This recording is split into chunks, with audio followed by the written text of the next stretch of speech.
సంఘాలన్నీ ఎత్తబడవు అనే సీరియస్నెస్ మన మధ్యలో పదే పదే ఒక హెచ్చరికలాగా మ్రోగుతూ ఉండాలనే తపనతో, I'm not particular about the words and terminology, but very much particular about the second coming of Jesus Christ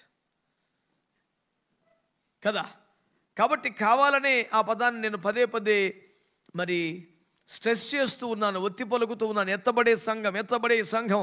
నేను ఏదో చర్చ్కి వెళ్తున్నాను, వస్తున్నాను, సంఘంలో ఉంటున్నాను, లేదు నాకు అప్పగించబడ్డ బాధ్యతలు చేస్తున్నాను అనే దానితో ఆగకుండా నేను ఎత్తబడే సంఘములో భాగం, పెళ్లి కుమార్తెలో భాగం, రాకడ వస్తే బోర మోగితే నిమిషములో రెప్పపాటున మార్పు నుండి మహిమ మేఘమెక్కే గుంపులైన ఉండాలి అన్న కసితో అనుక్షణం భక్తి చేయవలసిన వారము గనుక ఈ మాటను పదే పదే చెప్తా ఉన్నాను.